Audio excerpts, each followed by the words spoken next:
Sounds good to me. Hey guys, look at this.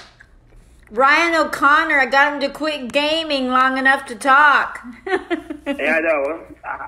What can I say, guys? I figured I'd take a little bit of time away from playing video games and masturbating to talk to everyone today. So here I am.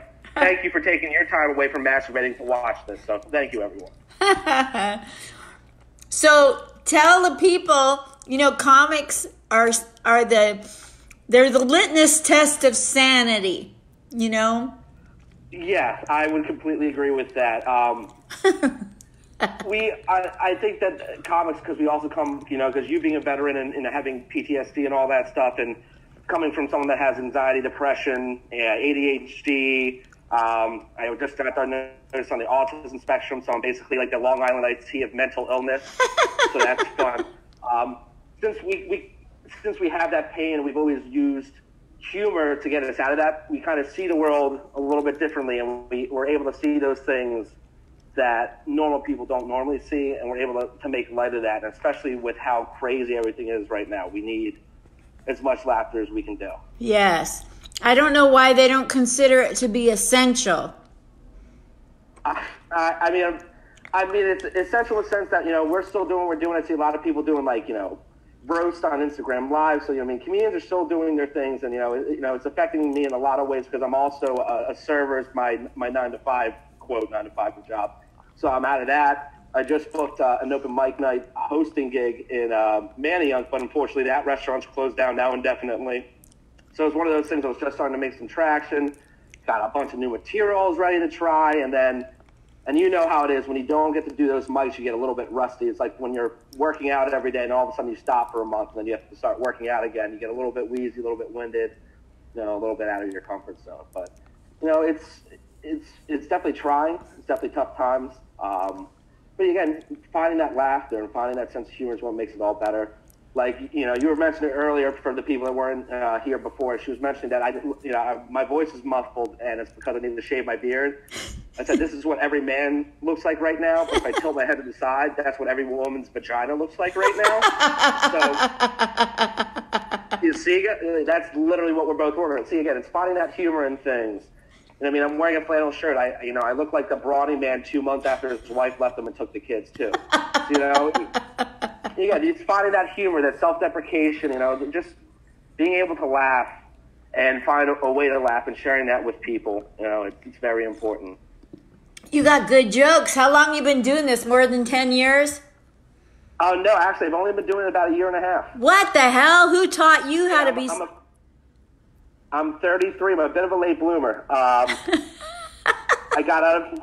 That's what I said. If I ever do a stand-up special, it'll be called Late Bloomer, because I was like, I guess I'll go for my dreams in my 30s. And that's what a lot of comments say, like, how long have you been doing this for? I'm telling them, a year. But they're like, yeah, but you're old as shit. And I'm like, yeah, I know. I'm getting my AARP benefits next month. Thanks. It's definitely interesting going for your dreams later in life. But there's no time like the present. Yeah. I was never really had the confidence. I've always been a funny guy. But I never really had the confidence to, think that I was good enough to do comedy and stuff like that. And I finally got out of a really bad relationship, and I just figured, how am I going to turn this pain into comedy? And I wrote my first joke, and I did an open mic night, and the joke landed really well. And just that first high that you get from that first, roaring laughter that you get, it's better than any drug I've ever done. And believe me, I've done my fair share. Most comics have, I feel like. But oh my goodness, there's nothing that beats that adrenaline of going up there and doing that. And it's very difficult in these times not having that outlet, especially being a waiter. You see all the Karens and all those annoying people in your restaurants, and you turn those into jokes, and definitely helps alleviate some of that pressure. So you're a waiter, and right now is your restaurant open? No, it is not. I work at Legal Seafood at King of Prussia. And there's a lot of things that you realize too about being a waiter is that we're all very much attention whores like comics, so it was a very logical next step because we just want to like me, now give me money. That's very much what waiting tables is. And then also, I'm a bougie bitch. I got the expensive taste of a rich person because now I'm at home cooking decent food, but I'm like, man, I want some lobster roll and stuff like that. I work at a place where we have presidential clam chowder, which is what's served at the inauguration dinners of our presidents. And now I'm eating peanut butter and jelly with Cool Ranch Doritos. 4-year-old me would have been psyched about that, but 33-year-old Ryan is like, I don't know how I feel about that. How come are you drinking out of a square glass? It's like somewhat rectangular. I don't know. It's the glass that was in the cabinet, and it's one of the few that's actually clean. Since with living with 2 male roommates, having a clean glass is very rare. So, I mean, I got a glass that doesn't have film and mildew on it. So, how come isn't there any shit on your walls? Oh, this is the living room. My room looks like literally like Leonardo DiCaprio in The Aviator. I just have like jars of piss everywhere and all these like notes and stuff like that. My nails are 14 feet long. But I have like a joke book, and I've just been filling it out, writing jokes, working on jokes.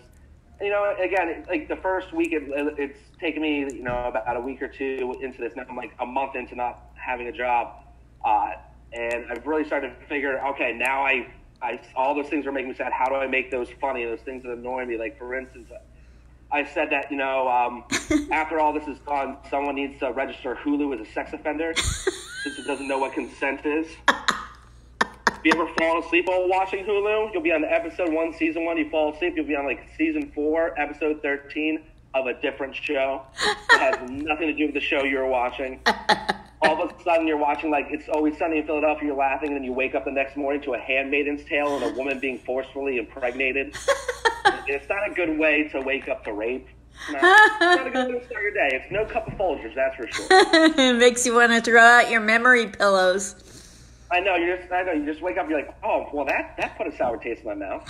It was like the orange juice after brushing your teeth of imagery in the morning. Wow. It was not pleasant. Have you always been able to structure comedy like this? Honestly, as weird as this sounds, and again, this is going to sound like, oh, how great I am. This is just kind of always the way I do jokes.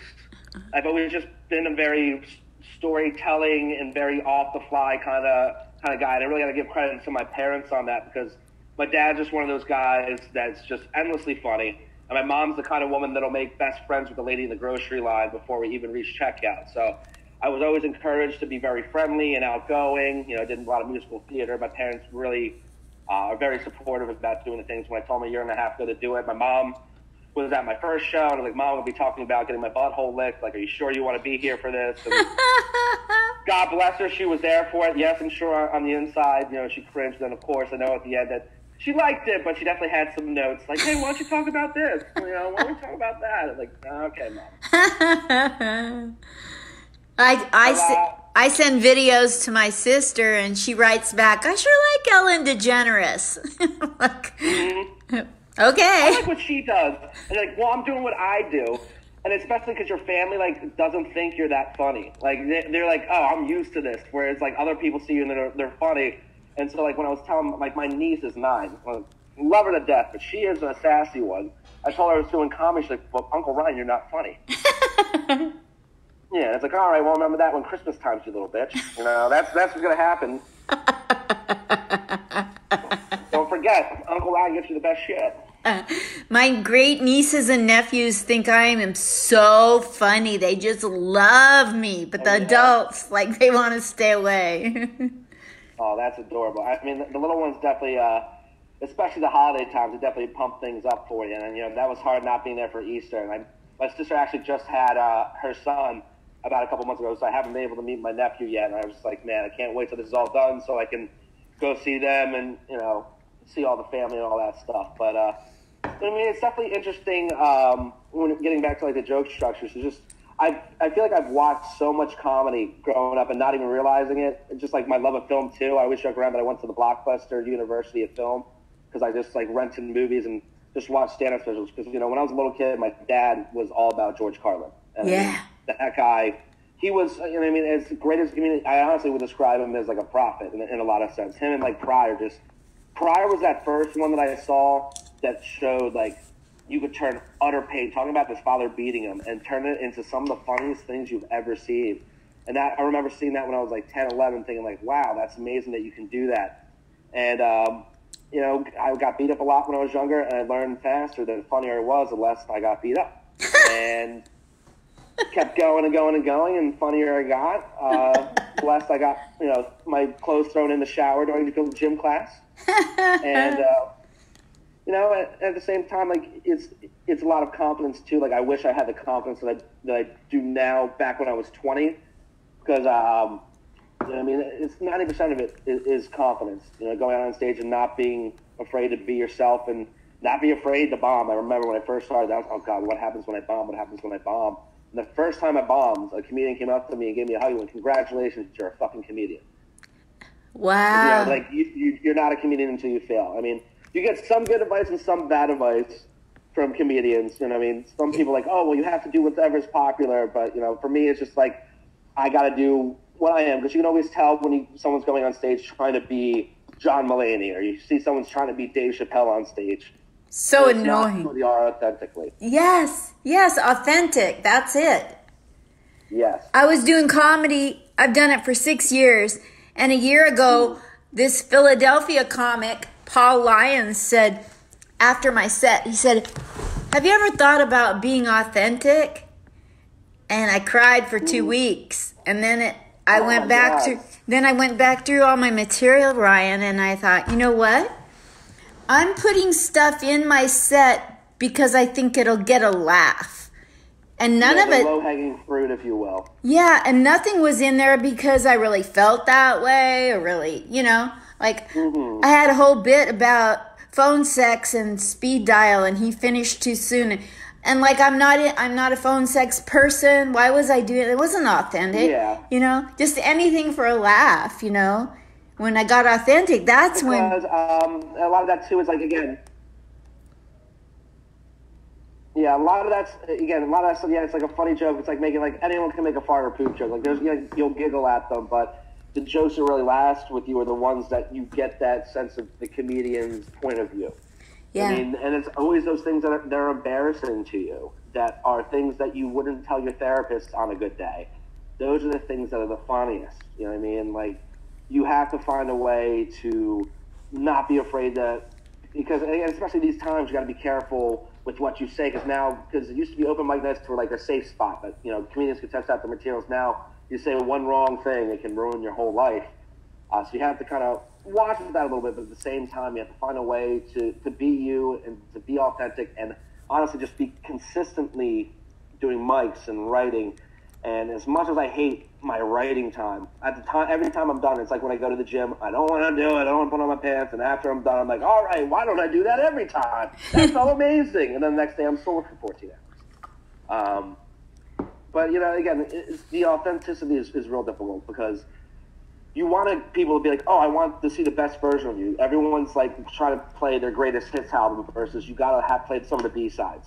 You got to really, like, you can't just play the best of the Beatles. You have to do everything. You have to show every little bit of who you are. Help people get into your mindset, you know? Like, I have a story that I'll tell you now about the worst date that I've had recently. So there's this girl, like, I was really excited to meet her. She was really cute. She did improv comedy, and I really love funny women. I know a lot of guys say, I like a funny woman. No, I want a woman that's, you know, keeping up with me. And so I went and I got a haircut, and I went to this really, like, bougie place, and it was going to take a while. So it turns out that my haircut took 3.5 hours. So I left at noon. It was like 3:30 by the time I was done. She's like, meet me in Center City, Philadelphia, at 4:30 for happy hour. I was like, all right, well, I didn't eat anything that morning. So I was like, I'm not going to eat now because then that's rude if you get to the restaurant and you're full, blah, blah, blah. So, of course, she picks Indian food. And I think you have an idea where this is going. And we go to the Indian restaurant. We're eating it. And towards the end of the meal, I feel that the gurgle of death. We all know what that is. In your stomach. You're like, oh, no. And so I go to the bathroom. I mean, I'm having, like, the explosive diarrhea of the century. It is burning. It's awful.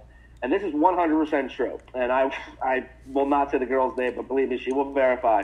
And so I'm like, okay, I got this done. And so we're walking home, and she pulls out a joint for us to smoke. And I'm like, all right, cool. So I take a hit of the joint, and it was really good weed, and I coughed really hard. And I shit my pants a little bit. So I'm walking back. I'm like, all right, so, I'm walking back. I can't let them know that, like, I pooped my pants, the day's ruined. And so I'm walking, and then she hands me back the joint. I'm like, oh, God, I can't not hit the joint. And I'll look weird that I took one hit. I'm like, oh, no more. And I took another hit of the joint, and this time I full on just again. And I was like, oh God, what am I doing? We get back to where she lives, and when I tell you, it is like the nicest like building with doormat and all that stuff. I'm like, oh my God, I'm walking into like a palace with shit-stained underwear right now. So we get in the downstairs bathroom in the lobby, and I take off my underwear, I throw it in the trash, I clean it up, we go upstairs, we start making out, and she takes off my pants, and she goes, oh, no underwear, that's kind of sexy. So I giggle to myself, because I know what happened. And she starts going down on me, and then goes lower and lower, and starts getting too close to my butt for comfort. So I'm like, all right, I gotta go, I can't do this, I'm sorry. I just made up a lie that I was like, oh, I'm just, I'm not really into, like, having sex right away. And I left, and the next morning I got a text message. Did you throw shit-stained underwear in the lobby bathroom? Apparently, when I put it in there, the person cleaned out the trash can, looked in the security camera, and I was the only one that used that bathroom for 2.5 hours. So, needless to say, there was not a second date. Want to hear a funny story about me? Of course, please do. So, I don't know if you know who Wendy Liebman is. She's been doing comedy 30, 40 years.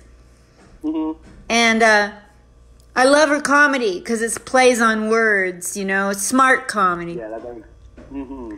So I had this, I can do that. So I sent her some of my stuff I came up with. And she says, you should go on stage. And I'm like, I don't want to. I recuperated from brain trauma. I'm not going to remember.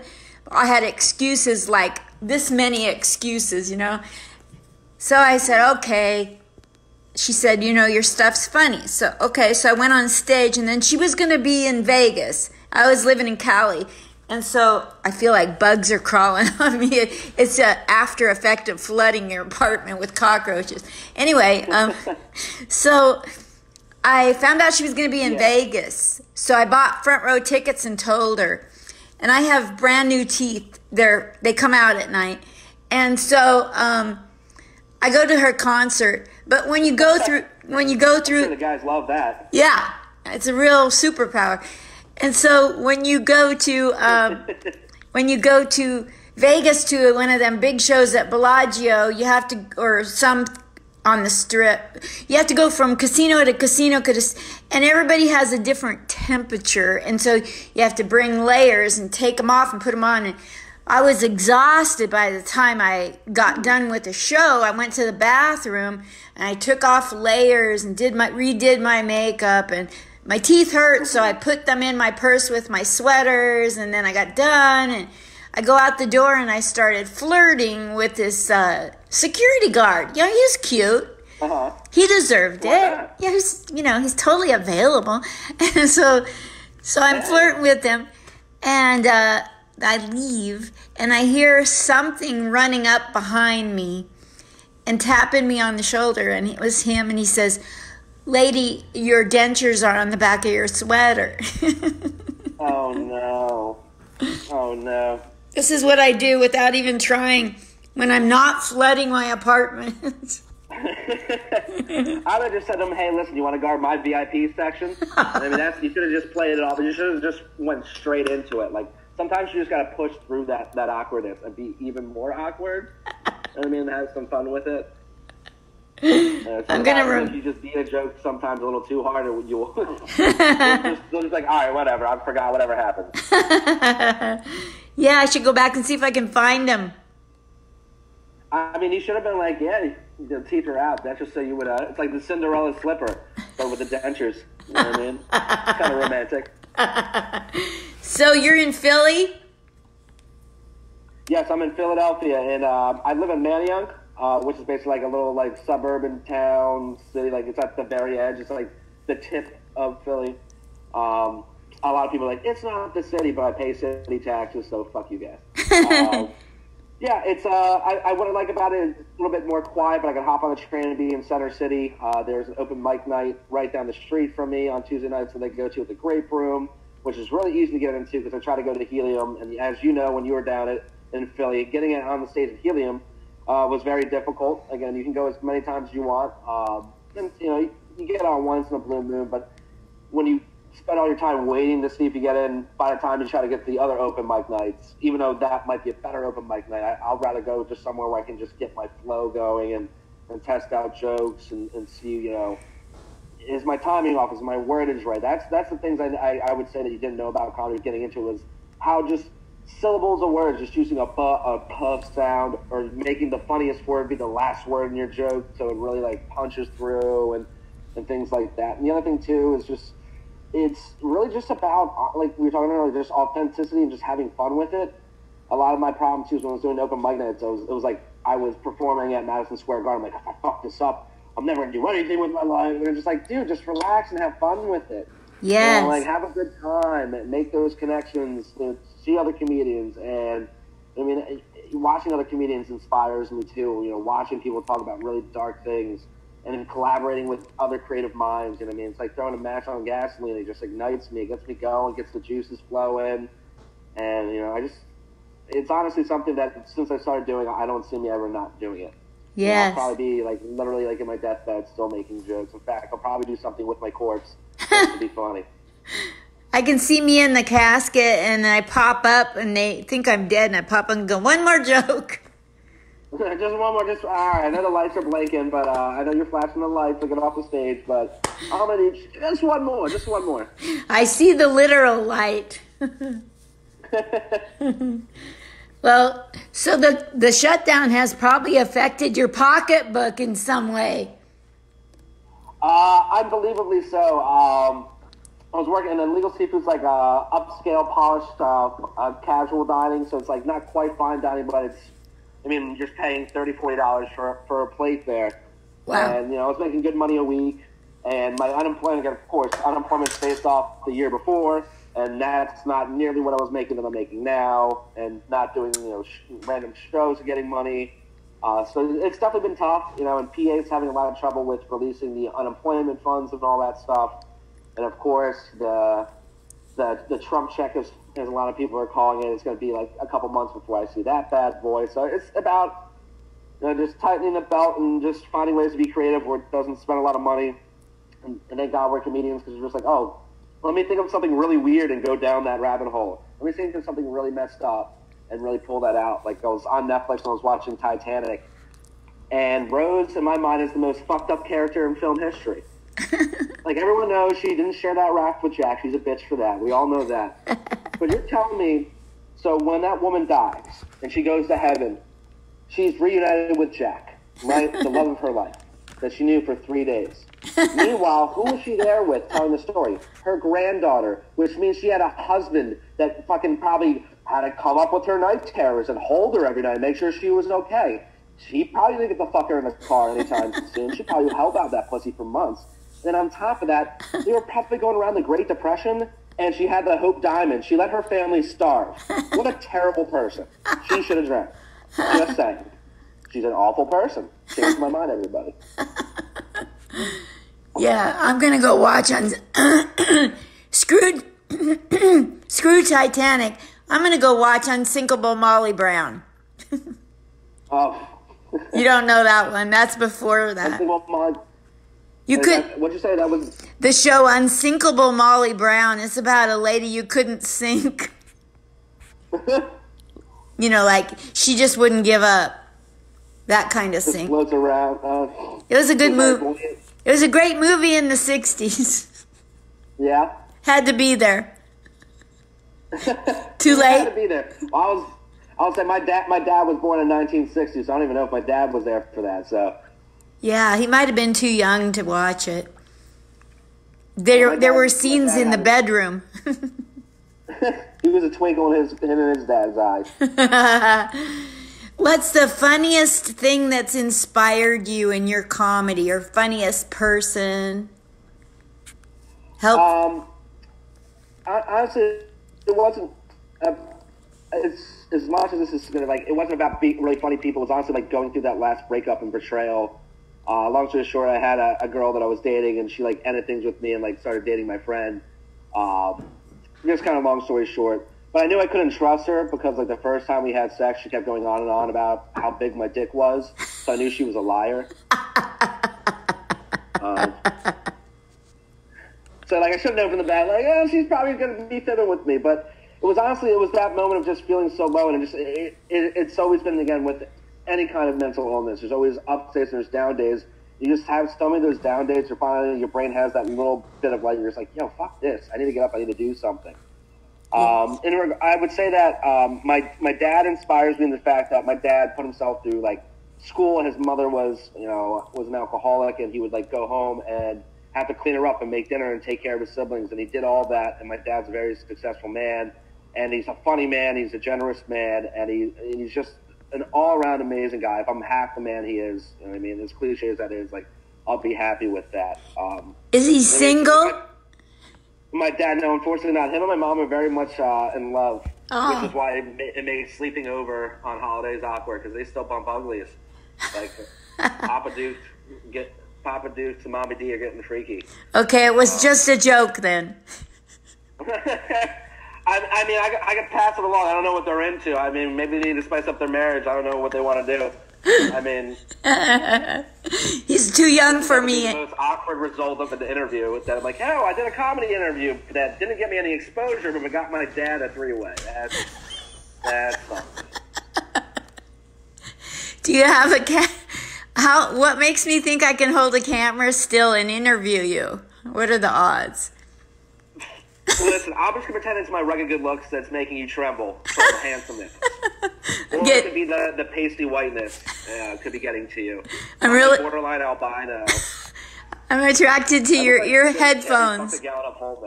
What? I have these huge headphones over here, yeah. Yeah, really like your headphones. I see what you did there. Hey, we've all been in our rooms too long. Tell me about it. Like, honestly, like, the amount of masturbation I've done, I feel like I'm 13 all over again, because that's literally all I'm doing is producing knuckle children and playing Xbox. Yes. That's all I'm doing. I'm 13 all over again, you know what I mean? The funny thing is, we did this without the internet when I was a kid. Like, I don't even know how we do it now. Like, I feel like that would be the final straw that sends us into, like, total chaos. Mad Max wearing, like, S&M gear, like, going crazy. If we lose the internet, it's all gone. No Netflix, everyone will revolt. Right now, I only have, like, 14,000 followers, but this guy here in Vegas is taking all my 90-some videos of comics and putting them all on my YouTube. So pretty soon, I'll probably be the only open micer with access to Alonzo Bowden. People will be like, wait, what the fuck is going on with this lady?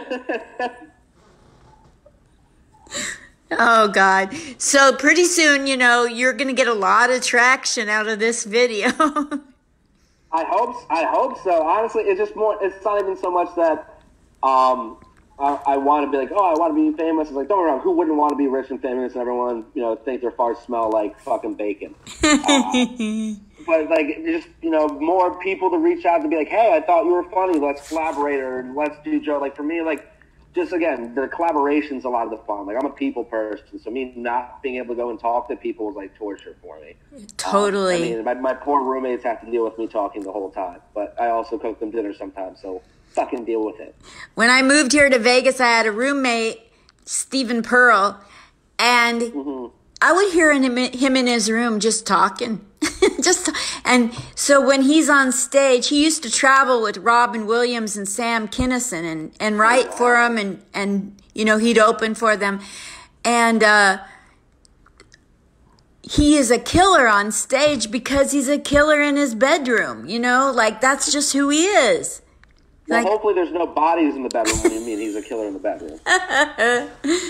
Not that I know of. He has 3 cats to keep him sane. Me, it only takes 1. But I'm not judging.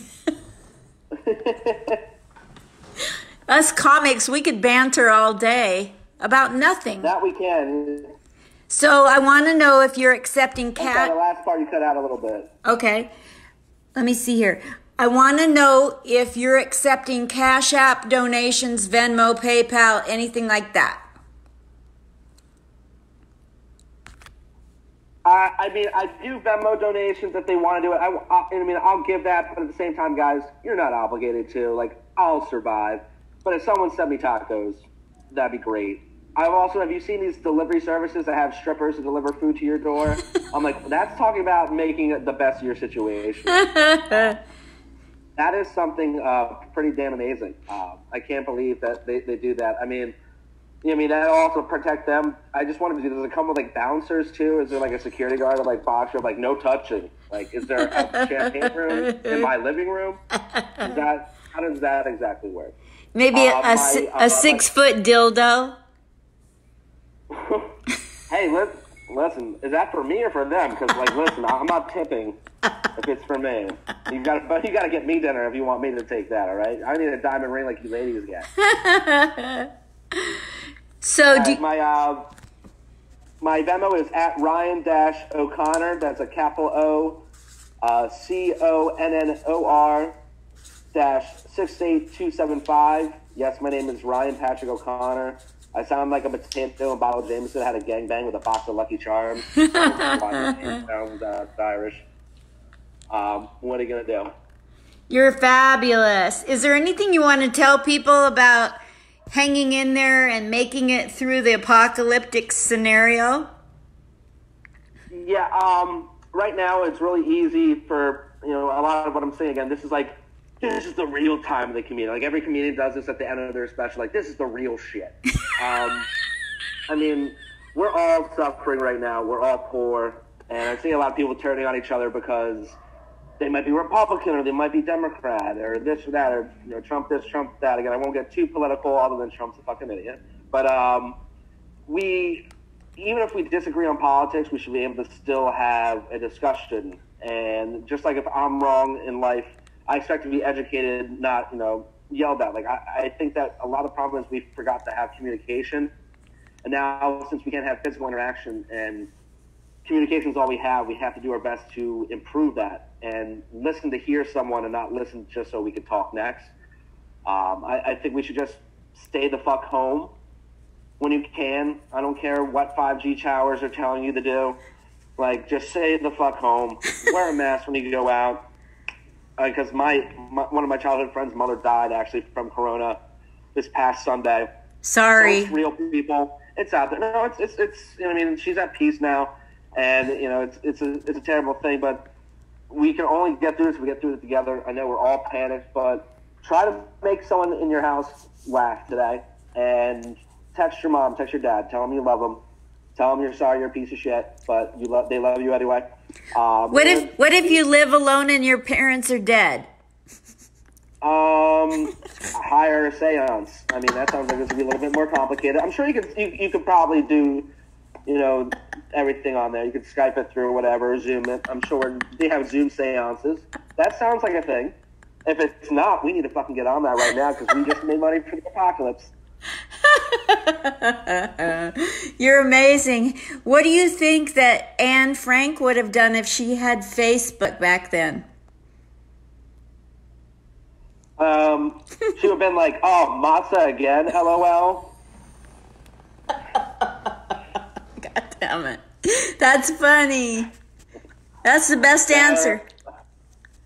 Who the fuck eating all the snacks? You know what I mean? Like, because there was that one guy that ate all the food and shit like that. Like, who eating the Twinkies?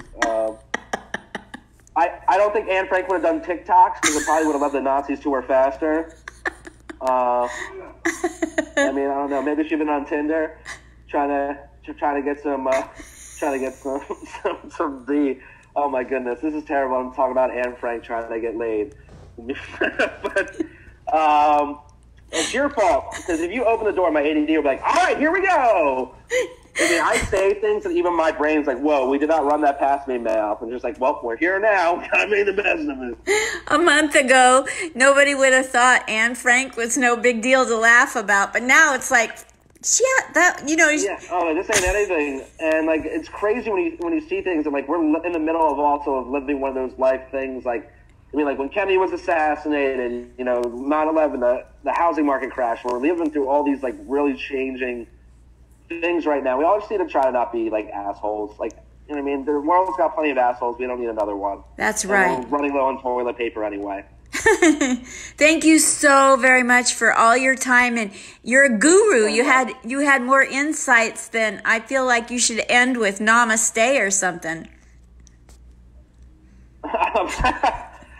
That'd be cultural appropriation. I'm like so white. Like my idea of safe sex is giving her sunglasses and a condom so she doesn't like lose her sight from looking at my skin. So I'm gonna stick away from stirring up any racial inequities on your Facebook Live. Because I want to tag it and maybe show my mom that. And she's like, Ryan, so when's the Klan meeting, you piece of shit? I didn't raise you this way.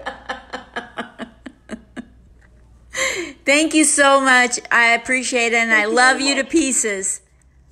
I love you too. Have me back on if you ever want to have me back on again, and make sure you tag me in this so I can start viewing it and all that good I stuff. will. I'll tag you, and I'll put your Venmo on there. Do you have a website where people can buy T-shirts and jock straps? Because again, being a year and a half in, I really wanted to make sure that I was ready, and honestly, that's why I'm doing this open mic now. I'm actually in the process of building my website right now. So I'm doing that stuff right now. I'm going to start putting up videos and stuff, because that's the one good advice a comedian told me was, don't put out your stuff every time you do a show. Wait till you're starting to get like a good traction with people and with your jokes. So when you're putting out a product and you're not putting out, you know what I mean? Like if I bake a cake and I show you every 5 minutes the cake, you're like, yeah, I don't want to fucking eat that. That's goop. Versus at the end when you ice it and present it, here's the cake. And then you're like, well, I want a piece of that shit. Yes. Good advice. I want a piece of my cake.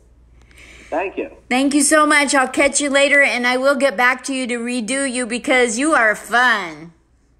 Hey, I've got nothing else to do other than free time. So thank you so much. Had a great time. We'll do it again soon. You get 5 stars. Bye. All right, thank you. Love you. Bye. Love you too. Bye-bye. Thank you.